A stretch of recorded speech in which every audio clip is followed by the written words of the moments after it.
There, this is Chris Cartaya, and this is my review for the SPAMF. Now, you guys saw the assembly video when I assembled this.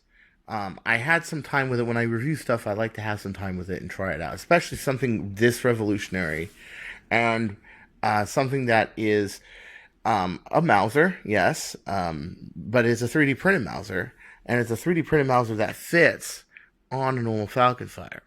Okay. I had some experience with it. I had some very positive experiences with it. It's an extremely nice blaster. I wanted to point out a few points that make it cool, and also kind of fit the role that, let's say, I would even venture to say a Mauserfire doesn't even fit. And there's reasons I say that. I know you're saying, "What, Mauserfire doesn't fit?" No, let me explain. Mauserfire is a great blaster, hand built, everything like that, but it is limited in production. And there was also one very interesting feature that I found in the SPAMF that no one else seems to have found.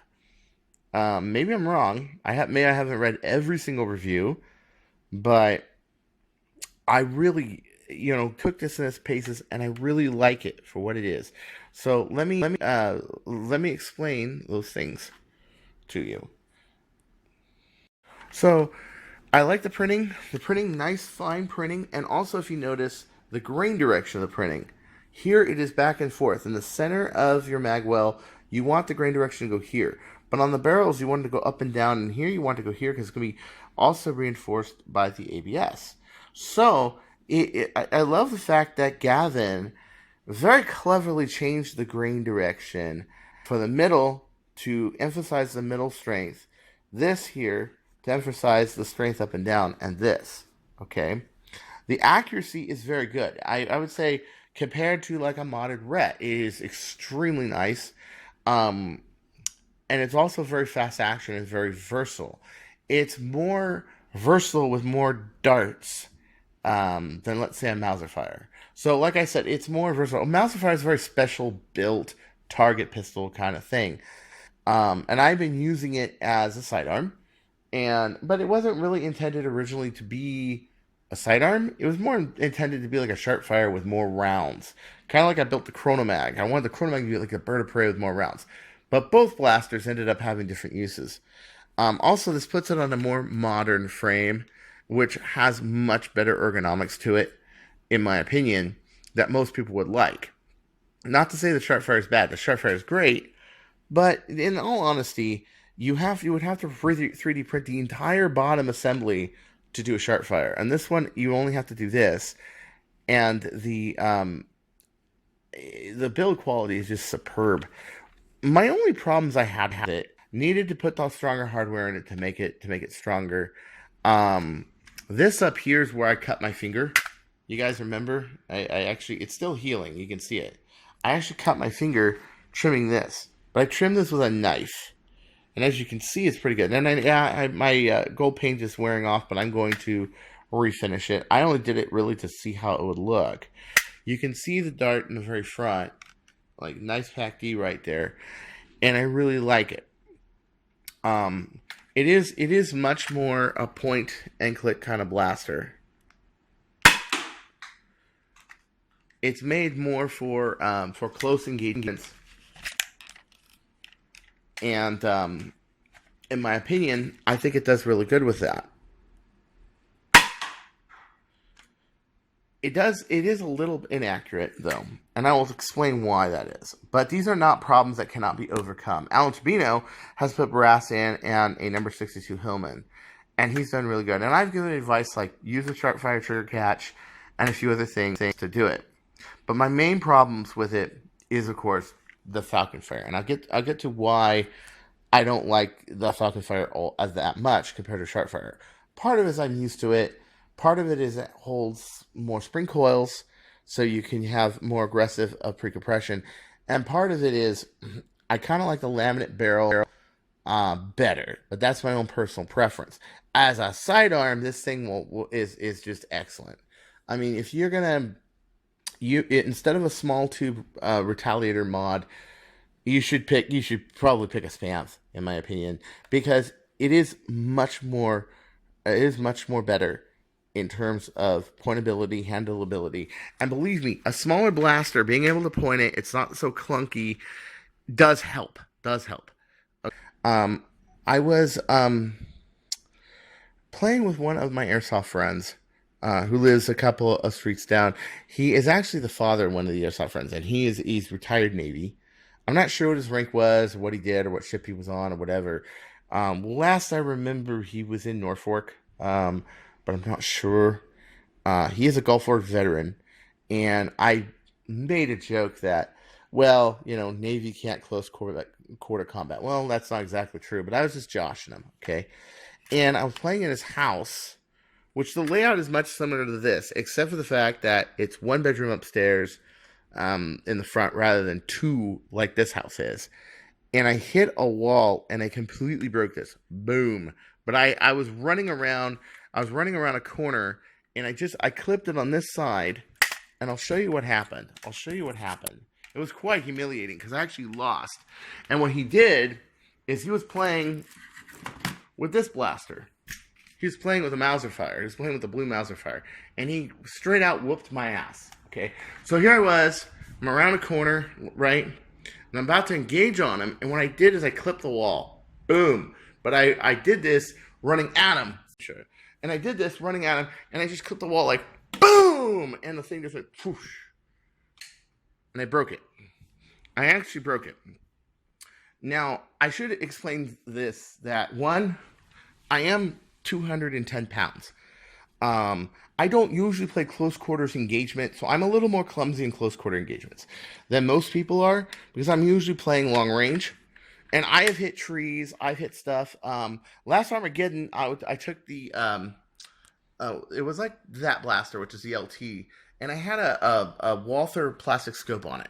Well, I hit one of those poles, I believe I was charging the Wonder Twins, I think, trying to get a closer position to them because they were by the handball courts and I was over and I had almost gotten them, but the wind had picked up and I wanted to get a closer shot and I hit the scope. So not the first time that I've broken something in a close quarter engagement. It happens a lot. You may notice on my blasters, I like metal scopes. Yeah, I like them. Why? Because I have broken so many plastic scopes. It's not even funny. I mean, back in 2012, I was like, okay, that's it. But this blaster had a lower profile, and it was much more suited for the bird of prey. I nailed it.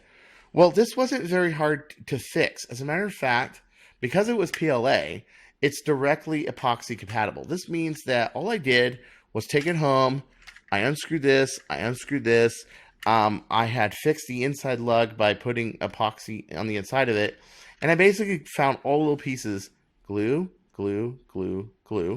and everything locks up to this nub here. The building is genius. Like, the way he laid this out is just mad genius. The magazine part did not break it. It was just this part and this. I basically glued it together, and then when it was in a semi-dry tacky state, I put it back on so that the layout of the screws would fit. I can take this apart now, no problem, okay? And it fits just fine. It's probably stronger than it was before. But I did break it. I did. And I'm sure most people who are not clumsy clucks like me in close quarters, I completely blame myself. But why did I bring this up? If I didn't want to say the blaster or whatever. Well, because it's easy to fix, actually. I actually was like, taking this home going, okay, I'll ask Gavin to send me another one of these. I'll pay him for it. Okay. I didn't have to. I just glued it with epoxy and it worked just great. Okay. I think more people are gonna like the Sharpfire a lot less than this thing because it is more comfortable when it comes to the grip. It is not, however, more comfortable when it comes to this hand grip up here. Although more people are used to it and like the newer design. I mean, I can't blame them. Now that was dead on. That was right where I hit. That was dead freaking on. The accuracy is good enough for close quarters combat. Is it good enough to hit darts at this range? No. Is it good enough to hit people at this range? Yes. Is it good enough to hit people at 60 feet? Yes. And that's what most people want. You know, when you're talking a Mauserfire, you're talking something that is just extremely overbuilt and very, very precise. And it gets a lot of oohs and ahs in videos and things like that. But let's face it, how many times am I going to shoot at darts with darts? Not many. And not only that, in combat, I'm going to move around much more that kind of accuracy doesn't matter. It's accurate enough. It's accurate enough. Okay. I can hit a coke can from 30 feet away with it. That's great. You know what I'm saying? Um, the I did put a sharp fire I did put a sharp fire plunger here, but I do notice that it's a little harder to engage. Like which is not anything I'm not used to. I usually am racking back the slide of a Mauserfire a lot more, and a lot harder. But that's 10 kilograms right there. That's turf 10. And as you can see, I just double fed it, trying to do this with one hand, which I often do on camera. I'm often one-handed. I like the magazine release that you can take it apart with one hand, but it's not. You do have to kind of sand the inside of it if you want it to be. And I do like the fact that you can take out one of the lugs in order to get rid of this double thing, so that when you hit it, you're not putting the mag part way in. You're making sure you put it in all the time. And you can also do this for talons as well. Although for talons, I don't recommend that. I recommend keeping the second one because it kind of holds the talon in a lot better, from what I've heard. So yeah, but this is a phenomenal piece. And if you don't have one yet, have one. The other problem I had was finding a Falcon Fire. Although my friend actually gave me one. He actually went to a nearby Ross and found like 4 of them. I went to 11 stores and could not find one. He finally gave me one for giving him a ride home. So my friend Jay, yeah. But you can load it from the top, which is nice. Which is another thing a Mauserfire doesn't do, because a Mauserfire has a top guide to make sure that it's perfectly precise. But as you're going to see, there are good reasons to do that. There's good reasons, but it's not for a real close quarters engagement blaster. Let's say you have one magazine, it's empty. You don't want to switch to another one, or you want to save that magazine for, let's say, your long shot. Okay, the ability to open it up and load it is fundamentally great. Okay.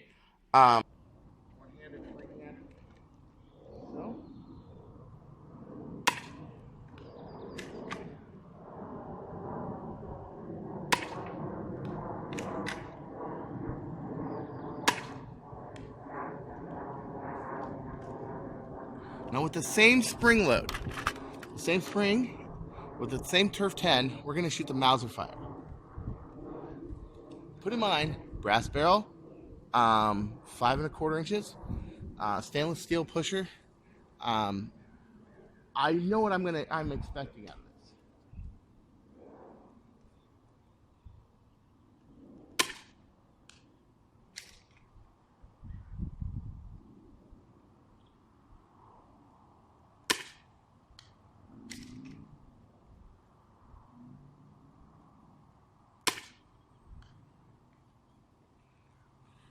So, same spring, okay?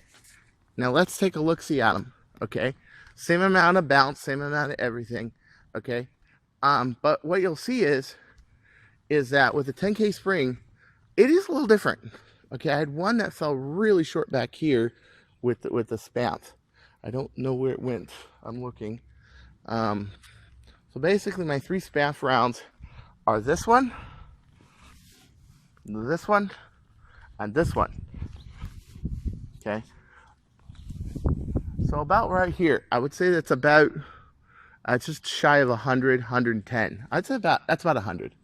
Actually, I think I measured this once. That's 100 right here. So as you can see, yeah, a little more power, but it's not like overwhelmingly more powerful. The brass barrel only really helps you really at loads, I would say above 12, because 10, you see a marginal difference. But when you really load it, 12K, 16K, 18K, I can hit this manhole cover way back here. That's what a Mauser will do at 18. It will do around this range right here. And once you get past this range over here, you're in 200 foot per second territory. This is about to my driveway, it's about 200 feet per second. So for close combat, it's great.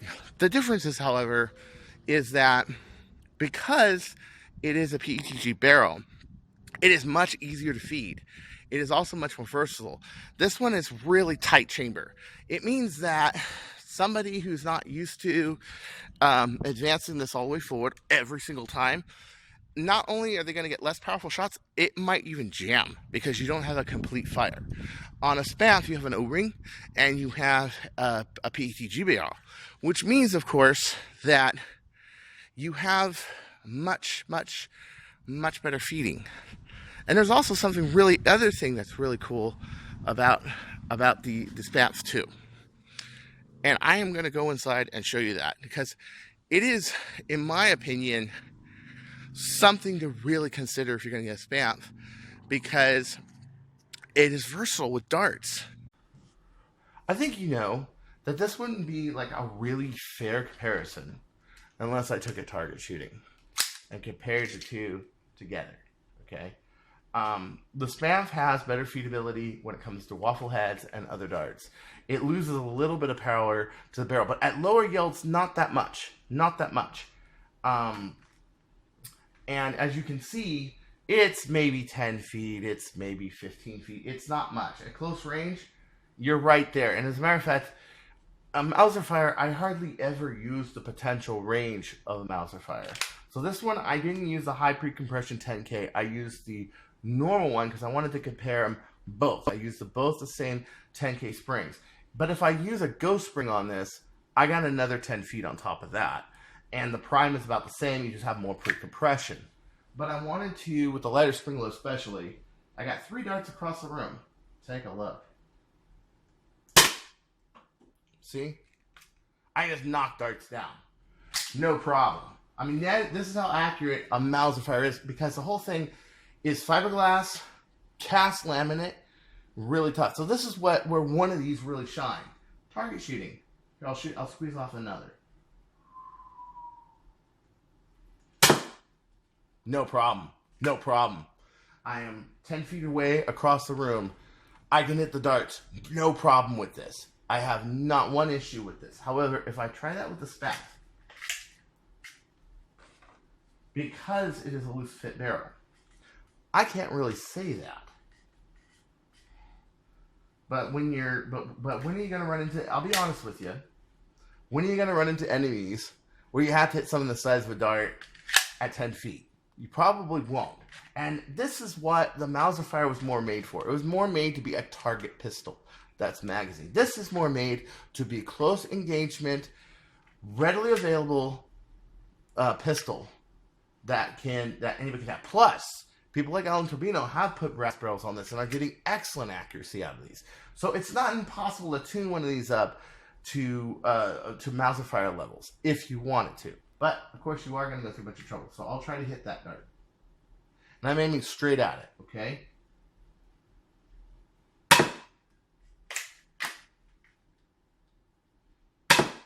See? I'm missing by about 1 inch or 2. And I am purposely trying to hit it. So that's 2 darts. And you saw me just pop off 2, just like bam, bam, just like that. No problem for a Mauser. No problem for a Mauserfire. And my kind of, the trigger pull, how is the trigger pull compared to it? They're about the same. It's using the same firing system. It's about the same. The nicer thing is that this is much more suited for rapid fire in terms of the breach, but you pay for that. You pay for that. Okay, 3rd shot. 4th shot. See, I'm aiming straight at it. And also the variability. It's going left, it's going right. It's not like consistently left or consistently right. It's kind of all over the place. So, in reality, this is one drawback to this barrel. However, can you do something about it? Yes. I was also very pleasantly surprised that this pusher is built strong enough with enough reinforcement on top to take a Hillman 62. I was planning on doing all of this reinforcement and all this stuff. A lot of the changes I was thinking I was going to have to do, I didn't have to do. And the reason was because it is actually very well designed and very well thought out by Gavin Fuzzy. So this top rail here, the tight fit, the stainless steel pusher, yes, it's not O-ring. It does have an advantage. The advantage is accuracy. It's just most extreme accuracy you can think of when it comes to a small target pistol. It's also a little thinner, and also with a Sharpfire, you can put these pull tabs, which helps. But the breech is a little more sticky. Even though it's stainless steel and brass, it sticks more. This has no stick whatsoever. Let's see if we can lay out this third dart. The third dart's kind of sitting there, intimidating, annoying me. It danced around this thing, but it cannot dance around this one. See? No way. It just can't. The accuracy at close range is good, but put in mind, that's not the kind of accuracy you're going to have at like 60 feet, 70 feet, 80 feet. And the reason is because this is a lower FPS blaster. It's just not going to have enough momentum to target shoot. Now, of course, you apply these same principles to a bird of prey, to a chronomag. Yeah, I'm going to have much more accurate delivery. But that's not what this was made for. It was made for close range target shooting. But you can see how a brass barrel helps, and would help this too. You know, I don't know how much or how little, but I'm guessing that Alan Trevino, being as accurate of an actor as he is, just like I am, it probably shoots like really, really good. Okay, and but yeah, you're gonna have the little disadvantages. The other thing I didn't like, and again, it is the Falcon Fire itself. Okay, the Falcon Fire itself.